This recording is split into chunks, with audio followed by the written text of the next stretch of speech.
You're most welcome back to Matchbook's Weekend Football Podcast. As ever, Adrian Clarke and Mark O'Haire are on board. Gentlemen, it was a mixed bag last weekend. Mark, let's start with the positives. Borussia Dortmund to win and over 1.5 goals. They had that, they were up by 2-0 at halftime, and they got 6 in the end. Probably slightly flattered them, no? Yeah, I thought they had Dortmund to win and over 5.5 goals, not over 1.5. But, the scoreline definitely did flatter them. Gladbach could have easily scored a couple of goals themselves. It was one of those games, typical Bundesliga match, where just attack against attack, really. And Dortmund had the clinical ability to see the match off, even without Erling Haaland on the field as well. So, it was a much-needed result after what they performed, how they performed against Rangers in the first leg. We don't obviously know how they did in the second leg either, but that seems to be the way at the moment with Dortmund, very much up or down, depending on the week and how they feel. Yeah, we're recording this live on Thursday morning. I see a few people in the YouTube chat. Say hello. Any questions for the guys, please do get them in. Adrian Clarke, mixed bag last week, as I said. EFL not so terrific, but some good shots in the Premier League. West Ham beat TTS, and Manchester United was a great shot as well. Yeah, Manchester United and the overs. Yeah, we fancied them, didn't we, in a reasonably high-scoring game. We both won on the Newcastle game as well, which was I think I tipped up Newcastle +1. You went with both teams to score, so that worked out nice. Yeah, the one in the EFL, it was a mixed bag, but the one that came in was a nice one with Swindon winning comfortably at Carlisle, and that was the end of the manager and the director of football. They've made changes since. So it wasn't a bad week. Not bad at all. All right, we have 4 Premier League games as ever to get through. We have some European selections and EFL. If you are listening to us in the podcast this weekend, please leave us a preferential review if you're enjoying the content, or if you're watching us over on YouTube. As I said, I know there's a few of you guys watching us live. Please click the subscribe button and give us a thumbs up. It gets our content out to a wider audience, and we're very much appreciative of such. I'm struggling my words this morning, guys. We'll get there eventually. All right, Carabao Cup final, and Adrian, I will start here with you first for this one, but let's take a look at the betting as we have it at matchbook.com. This is potentially a really good game, I would suggest. 3.5, you can back Chelsea, Liverpool at 2.42, the draw available at 3.3. Chelsea getting a quarter of a goal start on the Asian handicap at 1.94. 2.25 is the total. Adrian, we're recording this, as I said, on Thursday night. We saw a big win for Liverpool last night against Leeds. Chelsea not so bad during the week as well, minus Lukaku, of course. We'll get to him in a while. Liverpool are a bit of a machine right now, aren't they? They are, yeah. Look, it's a great looking cup final, isn't it? Yeah. And it's quite a big price on Chelsea. I think that's a reflection of Liverpool's form, isn't it? I mean, they are a machine, as you rightly said. I think 6 straight wins now in the Premier League since they drew 2-2 at Stamford Bridge. And if you cast your mind back, I mean, they were miles better than Chelsea early on in that game. And it was, I think, a wonder goal, wasn't it, from Kovacic that sort of got them back in the game, and they scrambled a 2-2 draw. Wouldn't mind a game as exciting as that at Wembley this weekend. Liverpool just always seem to score. I think they've only failed to score in 1 of 26 Premier League games this season. They were awesome against Arsenal in the semi-final second leg as well. And be interesting to see whether Jota's back. I mean, they kind of don't need him, the way that their front three performed against Leeds. But yeah, they're stacked at the moment. Almost everybody is available in the right positions, and that's huge for them, Adrian, isn't it? It's huge because the last couple of years, when there's an injury list there at all, it does affect them. Off the bench, yes. What's happened of late, if you've noticed, is Jurgen Klopp has been able to make changes, and they've made a huge difference, a really positive impact. So that's another feather in their cap, really.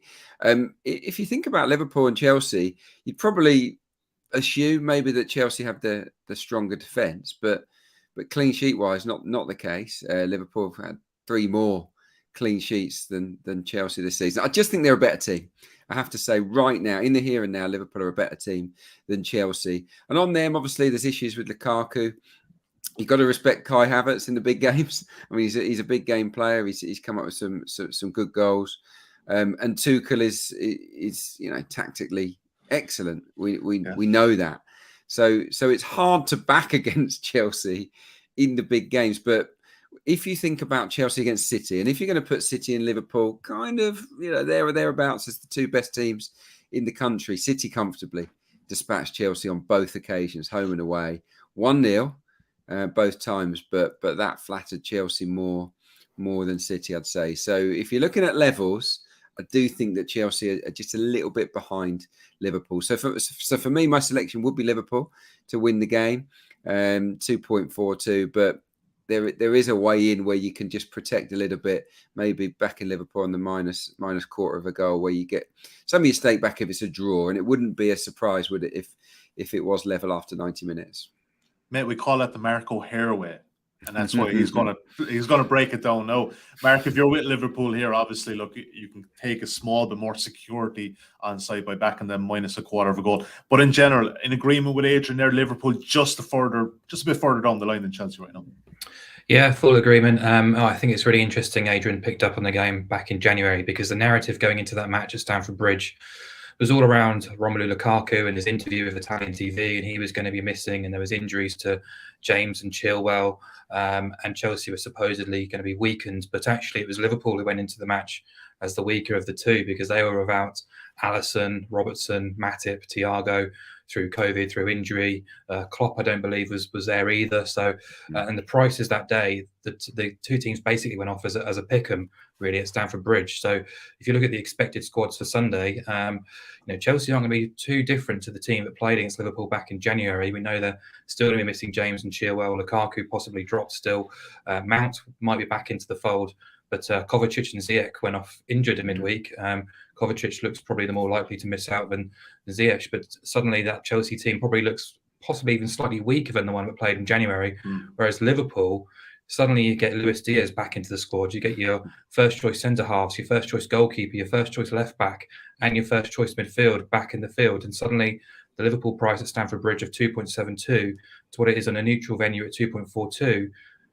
There's a significant difference there to me, to be the Liverpool team that played away at Chelsea and were better in a 2-2 draw than the Liverpool team that will play this weekend. So, yeah, I have to be with Liverpool here, but ultimately you do have to respect the draw massively. I think Chelsea defensively recent weeks, we know they're still not ready to sort of cut loose as an offensive outfit, particularly with that issues down the flanks without their wing backs. But I think defensively they've started to find a bit more resilience. I thought Thiago Silva was outstanding midweek against Lille, and then N'Golo Conte as well. Whenever he's in the field, you feel like Chelsea have got an opportunity to do something. But ultimately, I think the cup final, respect the draw. I just think back in Liverpool minus a quarter at sort of even money is really quite appealing, actually, because you're basically backing Liverpool to win at evens in the 90-minute match, and if the game ends in draw, we only lose half of our stake. And I think that makes perfect sense. If you look at the two teams' form guide away from home or away from Stamford Bridge or Anfield, Liverpool have got the stronger form guide in that sense. And I just think in head-to-head so far this season,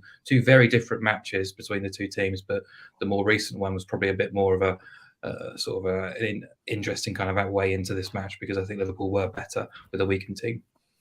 Yeah, look, regular listeners and viewers will know that the Asian handicap we're referring to there, minus a quarter, will appear on site at minus 0.0/0.5. And also check out insights.matchbook.com from Thursday afternoon. I'll have that up there so you can see it as well, just in case there's any confusion. All right, Liverpool minus quarter is currently available at 1.98 at matchbook.com. All right, we move on to the Premier League. Back to the Premier League we go from Wembley, and it's a good game we have ahead of us potentially. Mark, I'll leave with you in this one, but first of all, let's take a look at the betting. Everton at home, 11.5. There you go. Manchester City at 1.32. The draw available at 6.0. Everton plus 1 3/4 at 1.88. 3. It's a flat 3 is the goal line, and it's slightly shaded towards the over. Mark O'Haire, we backed City to win last week, and under 3.5 goals did not go so well. We have seen in the past, though, when there is this kind of loss with a Pep side, and I know it's pretty narrative laden, they do tend to bounce back. There isn't too many instances where they have two upset losses in a row. You got to be with City here, but what is the way in? Are we looking at under or over goals? Probably over, I think, in this one. I think there's always an overreaction when Man City lose a game, particularly a big game. They were well beaten by Spurs, but brilliant for us neutrals. We got a title race back open again. But some of the sort of discourse after that match felt a little bit over the top. City 43 points from 45 going into that game against Tottenham. They've just beaten Sporting 5-0 in the Champions League. They've not done a huge amount wrong, but sometimes Pep does get outdone by a tactically astute coach. I'm just not sure that's going to be the case this weekend against Frank Lampard. So, I do sometimes think harsh but fair. Yeah. No answer. No. I do sometimes think, backing a team after they've just lost is possibly the best way to go about the business, because particularly a team like City, they'll be given a jolt by that. And I think they'll be more than happy to sort of get back into their stride of a game against Everton. They've won their last 9 head-to-head across all competitions, scoring 26 goals against Everton in that sample as well. Their away form hasn't been great since Christmas. I know they sort of saw Norwich off quite comfortably, made a meal of beating Brentford away. Arsenal gave them loads to worry about, and Southampton held them at St Mary's. But you look at their record against the bottom half this season, 12 wins from 13, the majority of which covered a -1.5 goal handicap as well. And their record when sort of priced up at 1.5 or shorter away, 6 wins from 7 and unbeaten in that sample as well. So, we don't need to say too much more about City, but Everton I'm finding a little bit sort of harder to sort of get a handle on right now. Desperately poor at Newcastle, desperately poor at Southampton. Played with real intensity and real sort of verve against Leeds and deservedly won that match quite comfortably. But at the moment, I think the midfield is struggling to sort of exert any sort of control. Doucouré's return can't come soon enough. I believe he might be in the frame for this weekend. But they're currently got their worst points return at this stage of the season since the 1950s. They've lost 12 of their last 16. 5 teams have already won at Goodison Park, and they've only managed 4 clean sheets across the whole campaign. So I don't expect them to keep a clean sheet. I don't expect them to keep City to fewer than 2 goals. And but ultimately, we have seen a shift to be a bit more sort of proactive, a bit more forward-thinking. Calvert-Lewin should be better for having the last match in his legs. He looked pretty off the pace against Southampton, but a week later he should be stronger and fitter. And ultimately, Frank Lampard teams like to go forward, and I think we've seen in terms of the underlying metrics, the underlying numbers across his first few games, they've sort of skyrocketed quite significantly actually. And Everton's matches tend to be pretty open. So in this instance, I think backing Man City to win and over 2.5 goals at 1.85 is. It's probably a fair shout, but I wouldn't say it's one of my strongest selections of the weekend. Adrian, where are you laying on this one? Same, yeah, absolutely. I think you've got to back City, and the way in for me, the one that I picked out was over 2.5 goals. On Everton, Frank Lampard, it's a strange one. It's very hard to sort of place them at the moment. 2 really inept away performances, but 2 good ones at home. They smash Leeds, but kind of everyone smashes Leeds at the moment. And they did sweep Brentford aside in quite an impressive manner in the FA Cup. But I just think they're a bit unbalanced at the moment, I've got to say. You've got John Joe Kenny at left back, who's right footer. You've got Anthony Gordon, a right footer on the left wing. You've got Iwobi, who likes to play central out wide on the right. It's all a little bit narrow, and they're looking obviously to protect the central areas, but they've not putting crosses in. They're not in the key. If you've got Richarlison and Calvert-Lewin leading the line, and it'll be interesting to see whether he goes with that again, by the way. That would be quite a bold call. But if he does, then he's got to put crosses in. And that hasn't really been what they've been about under Frank Lampard so far. Interesting one for him tactically. I was looking at it. I did an analysis piece on Everton and kind of also on City. And the 2, we got the cat here. I'm going to let him out. Hang on a sec. Hold on. All right, we'll pick it up there. Mark O'Haire, this is the good thing, Mark. You don't have any cats, so it's grand. That's the worst thing about cats. They get at altitude. The great thing about dogs is they stay on the ground floor for the most part. I didn't even know he was in here, and then he suddenly wants to go out. Anyway, where was I? Yeah, on Manchester City, by the way. I was looking at Manchester City against teams that play a 4-4-2, and I thought, well, not many will play a 4-4-2 against them. Only 2 teams have tried it. Burnley, who lost 2-0, and Southampton twice. Yeah. And you remember the games, 1-1. And 0-0. And statistically, when teams do play 2 up front against Manchester City, they score fewer goals. So it's as if you put 2 up, Man City might not be quite as dominant in terms of pushing their fullbacks into midfield, etc., etc. So yeah, interesting one for Lampard. I have to say, I don't like their form. I think they're very poor defensively without Yerry Mina, without Doucouré. Without Ben Godfrey, I just cannot see them keeping Manchester City at bay here. So yeah, City to win, quite easily, I think. City and over 2.5.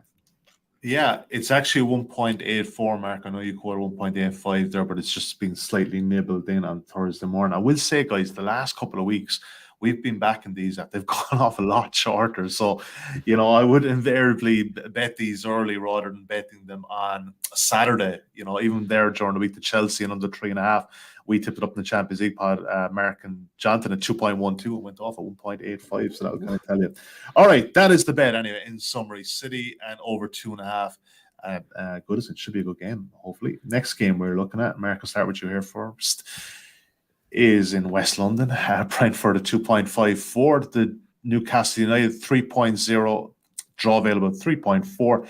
The draw no bet marker, which will appear on site at matchbook.com, is 0.0, and that's in the Asian handicap. Slightly favoring Brentford here, of course, at 1.76.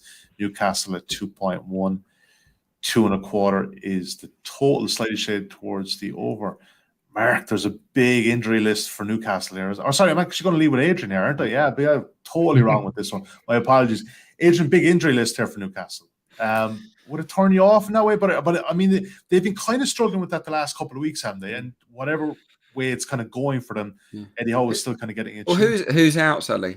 Well, I think Sam Maximan's a big doubt here at the moment. And I just, do you know what? I don't actually. I think he's due back. Is he? All right, in my head, I had him out. So yeah, maybe I'm wrong. Yeah, look, I have to say, I think that, having seen Brentford in the flesh last weekend at Emirates Stadium, I absolutely can't get behind them in this game. They offer very little. Arsenal should, they deserve to win that 3 or 4. They got a scrappy goal towards the end of the game, the Bees. But apart from Mbeumo's pace up front, didn't really have a lot. Vissa was non-existent. There was no real creativity in the team. Didn't look like they were playing with a lot of confidence either. And it's probably not surprising that across the last 10 games, they've been the worst team in the Premier League, Brentford. 4 points accrued across the last 10 games, minus 14 goal difference during that period. And 8 of the games, 8 of those 10 have ended in defeat. And if you think about the new stadium, a lot of people would probably say, it's a tough game. You go to the new stadium, great atmosphere, but they've only won 4 of 13 on their own patch this season. And yeah, they're up against the Newcastle team that are 6 unbeaten, aren't they? Suddenly look like a decent outfit. Obviously, Sam Maximan's inclusion or otherwise would sort of count because he is such a talisman. But they've had injuries throughout the campaign. And one thing I have picked up on with them, pre-Eddie Howe and since, is that against their immediate rivals, they've done well. They're actually unbeaten against teams 14th and below. Newcastle United, they're awful against the top half size, very rarely get anything. But against the teams in the lower reaches, not that bad. And part of the reason for that is that they almost always score, Newcastle. I think they've scored in 19 of 24 matches. So they're always worth a goal. The defence is looking a little bit better. I mean, 2 clean sheets from their last 4. They'd only had 1 previously, so it wasn't hard to improve on that. But they do look a little bit more solid. And Brentford haven't kept a lot of clean sheets. So for me, the one that stood out, even though you could see both teams scoring here, the one that stood out for me is Newcastle draw no bet. I don't see them losing the game, and it's quite an attractive price, 2.14 on Newcastle. Get your money back if it's a draw. Yeah. So that would be my selection here. Yeah, Mark, what are you thinking with this one? Brentford, all of a sudden, there's some big games coming up. Obviously, look against fellow potential relegation foes, but if they lose a couple of these, they could be right there, really. So it's a big couple of weeks for the Bees. They're already at a relegation dogfight, in my opinion. They've played more games than any of the teams around them in the bottom scrap. Their form since October's international break has been appalling. Just 12 points from 19 games, 13 defeats in that spell. Only Everton have got a worse points per game record in that sample. Only Norwich have conceded more goals as well. And Adrian talked about the 10-game form table. They've lost 8 of those. They've kept 2 clean sheets in 24. So yeah, I've got no desire to really get them on side. because Newcastle, I thought, played really well, applied themselves brilliantly at West Ham last weekend. Excellent. And that was without Sam Maximan, and I do expect him to be back, according to Eddie Howe. It was just a knock, so they'll be hopeful to have him fit and available. But likewise, Brentford get one of their key men back as well. Ivan Toney is due to be back from injury too, and I think, although he's not been fluent in terms of goal scoring so far this season, I do think he is one of their more influential players. And yeah, basically we've got two defences here who routinely struggle to keep clean sheets, and I know Newcastle have improved in that department in recent weeks, but I think, in terms of clean sheets they have, but I'm not sure in terms of what I've seen with my eyes that they've been massively improved. So both teams have scored bettors clicked in 16 of their 24 games. As Adrian says, they've scored in 19 of those. A really impressive return for a team battling against the drop. And Brentford have scored 9 of 11 against the bottom half.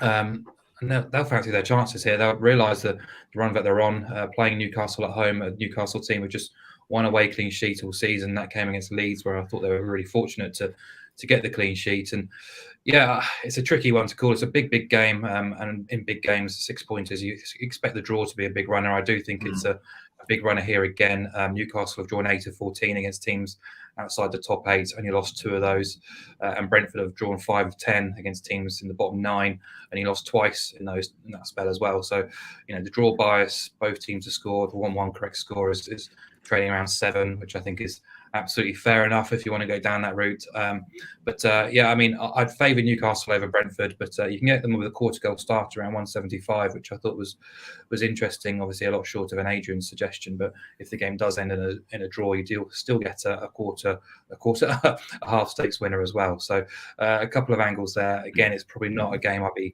getting heavily involved in, but I like the look. I just thought both teams' score was a little bit overpriced at around 1.9. Yeah, it's been nibbled in again, Mark. You see the market is moving with you as ever, mate. So I don't know, 1.88 it is currently.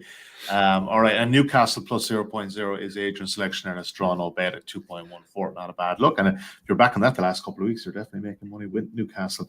All right, last game of the Premier League slate we're going to talk about, and this one I'm leading with you, Mark, because I think you're very bullish on your selection on this one. It's Leeds United against Tottenham. You can back the home side here at 4.0. Tottenham at 1.96. The draw available at 4.0. Leeds getting a half a goal start at even money, and 3 is the total, slightly shaded towards the under. Mark, your selection here is Tottenham. Is this more kind of pro Tottenham, or is it just to be against Leeds? Because obviously, look, I think we're getting a bit more value on Tottenham here, just under even money, than we would have if they hadn't lost at Burnley last night. Very Spursy that. But yeah, I think it's probably a bit of both. Tottenham had won 9 of 11 games against the bottom half before that game against Burnley, and obviously the performance against Man City was excellent. Harry Kane's superb, and I think the system got the best out of Son and Kulusevski as well. And in possession, out of possession, Bentancur, you could see his influence in the middle. Having Dyer and Romero back in defence as well made a big difference. So a lot to like about Spurs, and then they go and lose at Burnley midweek, and pretty drab effort. And then you got Antonio Conte whinging and whining after the game. Well, he almost resigned, didn't he, after the game? It was remarkable. We've seen this. You obviously saw, Adrian, like Sam Matterface, your colleague at Talks, where Sam Matterface tweet that pretty much smashed the next manager out market. That one tweet literally just exploded the whole thing. And look, sorry, Mark, I'm going across you. He was, raving about his players after the win in Manchester, and then it's the opposite. It's like, oh no, this is we've seen this film before. I mean, he does it all the time. At Inter Milan, he was just as bad, really. He was complaining about lack of transfers and lack of transfer spend, even though his team had spent by far and away the most money in the league, and went on to win the league. So that's just Conte, really. It's pretty tiresome after a while, but. Yeah. I think possibly that defeat at Burnley is the best medicine they need to go into this game and put on a performance, particularly after the highs of last week. And I don't think there's a better time possibly to play Leeds at the moment, bar the injury issues earlier in the campaign, because look at the week that they're coming off. They've had to host Man United, a really emotional, physically draining match last weekend. Then they've had to go to Anfield on Wednesday night, and now they've got the early start on Saturday against Tottenham. it's a tough week. And I think, Bielsa's team or squad are normally the fittest in the division. But I think if you get an opportunity to fade them off a quick turnaround, then I'm always quite happy to get involved there, because you look at the bench against Liverpool in midweek, there's very, very few first teamers there. It's a bunch of kids again, really. And, this turnaround is going to be difficult to manage. And there's no sign of those real key injuries coming back. Price-wise as well, Spurs have been nibbled in from around about even money already. Man United went off at Ellen Road around 1.8. So I don't think there's a huge difference between United and Spurs right now. So I think there is a bit of value in getting Spurs on side. I do think that price will contract a bit further. We've done it to death before, really, about Leeds' record against the best teams in the league compared to the bottom half. This season, 10 defeats from 13 against the top half, conceded 2 goals or more in 10 of 11 against the top 8 as well. And it's not just the raw results either. Drill into the underlying data, expected goals, chances conceded. They tend to get found out against the best teams. 3 clean sheets all season, 5 league wins all season, giving up 2.24 goals per game. I just think Spurs will bounce back, and I think they're a nice price to do so as well. So you can back Tottenham, a shade of odds on. You can back Tottenham to win and over 1.5 goals. Very difficult to see Spurs winning by any scoreline that's a 1-0 scoreline, put it that way, because I think Leeds have conceded twice or more in 14 Premier League matches, and 20 of their 25 have seen at least 2 goals. So either or, whichever you want to take. I think for the odds against price, people might fancy the Spurs and over 1.5 goals, which is 2.3ish. I haven't got it to hand, actually. Might be 2.34. 2.34, yeah. I think that's absolutely fine. Adrian, we obviously touched on Conte there, but I think the situation potentially could be pretty stark for Leeds United fans, and Bielsa maybe looking for the exit door, because those kind of losses, they are obviously more prevalent with a Leeds team that, every now and again it could be that blow-up loss. But even as a player, it's tough, isn't it, when, there's 6 gone past you. And obviously he has that, that running style, and they just look a bit out on their feet right now. Yeah, Mark's absolutely right. That is a tough week, really tough. Yeah. Manchester United, Liverpool, and then Spurs, especially the way that Leeds United play with a high octane style, that they're sort of following their markers everywhere. And I have to say, from a tactical point of view, it's a dangerous game to play against Spurs, because what Kane will do is what he does. He'll drop in, won't he, and link play, and a centre half will follow him, because that's how Leeds perform. And Son and Kulusevski have shown that they're pretty good at running in behind into gaps. So I can see Spurs causing them a lot of problems in the game. Yeah, Leeds conceded 15 shots on target the other day. Yeah, against Liverpool, 15 shots on target they had. That is overworking your keeper, Meslier. That is shocking, and only had 3 shots themselves. So they're a bit broken in that game. Hardly ever get a clean sheet, do they, Leeds? I think 3 this season. Spurs' defence isn't the best. I think you have to point that out. Even though Dyer and Romero 100% improve it. Romero in particular, I do like him. Not so keen on Dyer over the long haul, but they do improve that defence as it stands. And but Leeds at Ellen Road, it's a tough one. I think Leeds won this game 3-1 last season. I think I co-commentated on it. I'm doing co-coms on this one for the global audience on radio. So I'm looking forward to the game. I think it'll be a good one. But yeah, fired up Tottenham, have the tools to dismantle them. And again, Leeds so poor at set pieces, and Conte has got Spurs to look a little bit more dangerous, I think, from corners and wide free kicks as well. So yeah, Spurs to win and over 1.5 was my pick. So yeah, it's one of those you go with the longer odds there, or you just take Tottenham on their own. It's up to you. Yeah, I think we'll take Tottenham on their own at 1.96. It's a pretty compelling case nonetheless. So, but I suppose, Adrian, you won't be cheering them on in commentary, because obviously you're always professional to the last. Look, I had to go on sort of overseas TV yesterday from Premier League Productions to talk about how good Spurs were at Manchester City. So I can do it all. It's not an issue. I can be professional when I have to. Show business. It's show business. It's got to be done. No, you've always got to look at things objectively in the work that we do. But yeah, in your heart, of course, I don't want Spurs to win. But credit where it's due, they were sensational, I thought, at Manchester City. Unbelievably efficient. But I was happy to jinx them ahead of that Burnley game. If you get that kind of performance, then absolutely Leeds won't stand a chance here. And let's take them at 1.86. Let's do a very quick recap. So before we get to EFL and European selections, for the Premier League slate, we have Liverpool minus a quarter of a goal in the Carabao Cup final at 1.98. We have Manchester City to beat Everton at over 2.5 goals in that game at 1.84, and it's being backed. We have two selections in Brentford, Newcastle plus 0.0, which is essentially draw no bet at 2.14, and we have both teams to score as mark selection in that one at 1.88, and obviously we just covered there Tottenham at 1.96. Insights.matchbook.com is the place you can check out a full recap of those bets. There's little video clips as well, and there will be links to the markets just in case there's any confusion with those Asian handicaps. All right, Adrian, EFL time.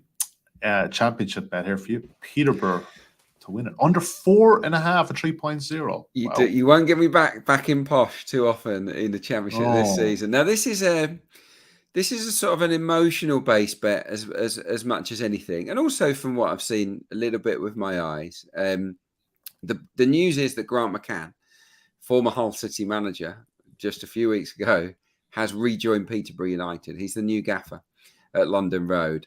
He's managed there before successfully. Was very, very popular at Peterborough. And he's in at the door. And revenge is in the air. And I can see Peterborough dishing that up because they've been better of late. They only narrowly lost to Fulham last night at Craven Cottage. They've been involved in really tight games of late. Defensively, much improved. Grant McCann is a good attack-minded coach, so he might get a little bit of a lift out of the players going forward. I understand he was at Hull's game as well in midweek where they were beaten, doing a scouting mission before he got the job. So he's seen them up close and personal. They were rubbish, absolutely turgid at home to Barnsley. I mean, no one loses against Barnsley, but they lost. They lost 2-0 at home, and it was pitiful, really. Didn't create a great deal. Yeah, it's not working out great under Shota Arveladze so far. They're winless in 6. The balance of the team is not as good as it was, I have to say. He's changed the system. Their striker at the moment is Marcus Fors, who's struggling with the sort of more direct football. And he came off injured the other night. So a lot of things sort of meshed together to make me think that Peterborough, who are fighting for their lives, by the way, will be so up for this game. It's unreal. and Hull are in a bit of a mess. So I can see, this game means a lot more to Peterborough as well because they're chasing Hull, who aren't quite safe yet. So Peterborough to win and under 4.5 goals really stands out to me. A lovely, juicy little price there. So it's a small play, obviously, but yeah. I wanted to tip it up for all of the reasons that I've outlined. It's an interesting game. All right, take us to League 2. Colchester and Oldham, both teams score no. So slightly different angle here, expecting a lower scoring game. Yeah, this is massive. Absolutely huge game at the bottom of League 2. They're in the two positions above the drop zone at the moment. And in matches like this, the first goal, if there is one, you protect it. You protect it with everything that you have got, and neither side are particularly high scoring. Oldham are good at the back. Suddenly, John Sheridan's really got them going. 5 clean sheets in 8 for them. Colchester are the third lowest home goal scorers, just 15 home goals. Oldham on the road, just 10 goals scored away from home this season. Oldham, so they're not the kind of side that rack up 3 or 4 away from Boundary Park. That's the second lowest tally. It's a pressure game, really is. Wayne Brown's the sort of interim manager at Colchester. Fans are really on his back. They're on the owner's back or the chairman. It's not a good place to be at the moment. They've not won at home for ages. I think it's the end of November since they won at home as well. So this is going to be low scoring, in my opinion. Could be a 0-0. It could be 1-0. Either way, and if Oldham score first, I would absolutely back them to see it out because Colchester could be quite toxic at the moment. So BTTS no stands out for a number of reasons really, and that'd be my pick here. All right, great case made there. Mark, we move to Serie A for a change. Verona and Venezia over 2.5 goals at 1.75. It's getting trickier, Mark, isn't it, to find some of these value ones? But you expect goals aplenty here. Yeah, I mean, it's been a while since we've talked about Verona, but they've kind of sustained themselves this season in terms of the goals per game output. Always very strong, and I expect this match for a number of reasons to be quite goal heavy. Over 2.5 goals is kind of trading downwards from 1.75, but there is still both teams to score around 1.75 to 1.78. So, either way, there's an option there to take here. I think both prices are particularly quite appealing. The league so far this season is operating off a 58% hit rate for over 2.5 goals, 2.96 goals per game. That 58% hit rate would imply average odds of around 1.72. So already we're getting a better price than the average, but we've got Verona in charge Verona in town, who are basically one of the best teams for goals. 19 of their 26 games have gone over 2.5 goals. That's 73%. Last week they stormed into a 2-0 lead away at Roma. They've traditionally started matches very strongly and faded. They had a third goal ruled out and ended up drawing the game 2-2. But more significantly, I think, was 2 yellow cards to 2 of their centre-halves, Caselli and Gunter. Both are now suspended this weekend, and one of their other main centre-halves is also injured. They play a 3-man centre-back system, so they're going to have to reshuffle something along the lines there. And look, Verona don't keep clean sheets anyhow, so defensive selection issues and a team that's only kept 3 shutouts all season, that's a major concern coming up against the Venezia team, scrapping for survival and actually playing some decent football at the moment. Portuguese Nani is there at the moment, and they've scored in 8 of the last 10. They've scored against Lazio, Inter, Juve in that sample as well, some of the better defences in the division. But they've also only kept 3 clean sheets themselves all season as well. And if you look at the reverse match, it was absolutely chaotic. It ended 4-3. Something similar wouldn't be a huge surprise here, because Verona's games average 3.5 goals per game. Venezia, in terms of their record against teams outside the top 5, they've scored in 15 of 17, and 13 of those 17 saw both teams scoring. So I expect both teams to score, and considering the circumstances, you wouldn't be too surprised to get a third goal either. So over 2.5 goals would be the official play, but if the price is gone, both teams to score is still a very handy price too. I always wondered where Portuguese Nanny went to, Adrian, but I don't know why it's a Portuguese Nanny. Yeah, not just any other nannies. That's what I was wondering. Yeah. Is there who is the other nanny? Who's the Greek nanny? Who's the Who's the Swiss one? There's a few more. Mark O'Haire, I'm not going to lie. The next game, I know absolutely nothing about Cambor or Fortuna Sittard, nor will I even attempt. Yeah, it's over 2.5 goals again in the Eredivisie, and this is obviously slightly better price, 1.81. Tell us why, though, because I haven't got a clue about this one. Yeah, so this really stood out actually. The Eredivisie hasn't been anywhere near as high scoring as it tends to be. Fewer than 3 goals per game on average, 55% of matches going over 2.5 goals. But here we've got 2 of the real strongest teams in terms of goals output, and just really surprised at the prices at 1.8. I plugged in both teams' numbers into my model really, and the goal expectancy came out closer to 4. Purely on expected goals terms, we'd be looking at over 2.5 goals at almost half the price compared to where we are at the moment with the line. And yeah, I've done all the sort of research I possibly can to try and find out why that might be the case, and nothing's coming up. So the numbers are really overwhelming. Cambur are the goal kings in the division, 3.87 goals per game, 74% of matches over 2.5, 52% over 3.5, 74% have seen both teams scoring, and all those numbers hike when they're playing at home. Both teams have scored in 10 of 11, 4.18 goals per game, overs and 82%. Over the course of the campaign, they scored in 20 of 23 and kept just 4 clean sheets. And in those 23 games, they've scored multiple goals themselves 13 times and conceded multiple goals on 12 occasions. So you've got a really strong contender in there in Cambur, and they're playing a Fortuna Sittard team who are battling against the drop. But maybe more recently, the market has seen that they've won 0 in their last 2 matches, which is doubling their clean sheet tally for the season. Last week's game was postponed because of the storm, but actually, if you drill deeper into those last 2 matches against Groningen and Heerenveen, they've given up nearly 3.5 expected goals. So possibly a better fortune in terms of those results. And yeah, just drilling into those expected goal stats, Cambor's matches are averaging 3.3 xG, Sittard's at 3.1. Sittard themselves have scored in 18 of 22. Their matches averaging 3.36 goals. Half of the 22 have gone over 3.5. They've conceded 2 or more goals in 14 of those 22 as well. So everywhere you look, there's overwhelming stats in favour of a goal-heavy game here. I'm just really surprised we're getting a line of 2.5 at an attractive price at 1.8. So, yeah, I'm happy to get with the goals here. I'm going to be scrambling around on Saturday night at 8 o'clock trying to find a stream for this one. I'm interested. Suddenly, I'm interested in this game. There's some damning evidence to indicate goals in this one. I don't think they used to be in the Eredivisie. I think these must be sort of promoted teams. Fortuna have sort of hovered between the top 2 flights a few seasons. Yeah, they have a small bit more history behind them.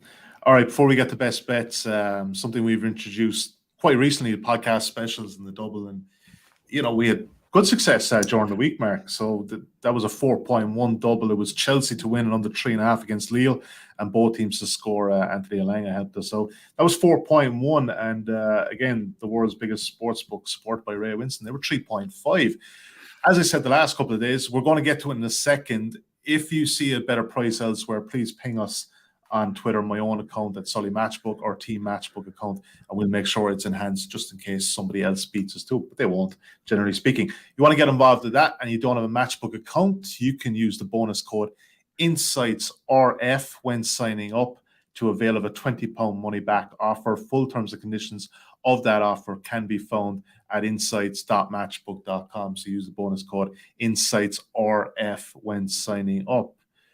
All right, we get the best bets, and I'll give the price thereafter on this enhanced double.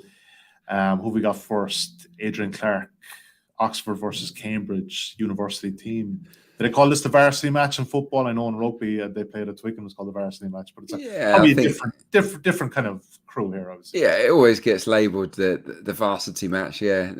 Oxford against Cambridge. I'm Team Cambridge, coming from that neck of the woods. Both teams to score really stands out to me in this particular match. I'll tell you why. Cambridge almost always score away from home. They're in mid-table. They're performing above expectations. They've only failed to score in 3 of 16 matches on the road this season, Cambridge United. So Mark Bonner has got a side that can go anywhere and cause problems. Oxford are the most fun side to watch in the division. They've only failed to score in 2 of 17 home matches this season under Carl Robinson, who again he's such an attack-minded coach. His midfield normally contains, forward-thinking players. Both teams to score has landed in 71% of home games for Oxford. That's a division high. 65% of all their games. For Cambridge, it's 55%. So look, all of the stats really point towards a decent game here where Cambridge can potentially get on the score sheet, and Oxford almost always do. I think both teams to score has landed in 10 of 16 away games for the U's as well, Cambridge United that is. So I think this will be a tidy game. I think it was 1-1 in the reverse fixture. I can certainly see potentially another score draw or goals.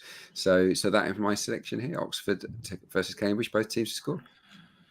Great stuff. Mark O'Haire, we've already covered this game. You're banking on a happy Antonio Conte mid-afternoon on Saturday, and they're 1.96. We've covered it already very briefly. That is your best bet of the weekend. I'm not banking on him being happy, Sully. Tottenham's record against the bottom half has tended to be very strong. They were terrific in their performance against Man City last week.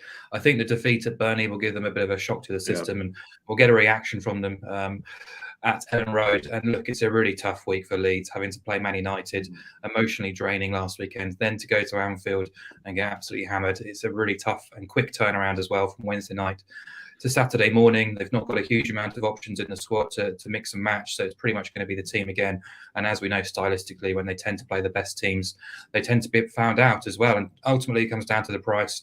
Man United went off below 1.8 at Ellen Road last weekend. I don't see a huge difference between the Red Devils and Spurs, so I expect the price to go down. I expect Spurs to get the 3 points. Leeds' record against the top half, 10 defeats from 13, and they've conceded 2 or more goals and 10 of 11 against the top 8 as well. 3 clean sheets all season, concede multiple goals too often, and I think Spurs will be too good for them. All right. Yeah, pretty strong case. Really like that angle. All right. The best bet double is coming in there at 3.45 currently. So you can check out podcast specials at the matchbook.com homepage to avail of that. Hopefully we'll get one of those. We haven't got one in 2 or 3 weeks, guys. So we need to get back on the horse there a bit. My thanks to Adrian. My thanks to Mark. Some big plans for the Matchbook Betting Podcast the next couple of weeks. We may actually do a Twitter space for some midweek action, so stay tuned for that. I thought that was a good time to tell you guys about that as well, actually. So, yeah, there you go. Keep you informed always. But we'll actually look into that in the next couple of weeks, so please do get involved if you want to interact with the guys and ask them a few questions. Adrian, Mark, pleasure as ever. Best of luck with your weekend bets, and we'll be back again next week, the usual time, same place. We'll see you then. Best of luck.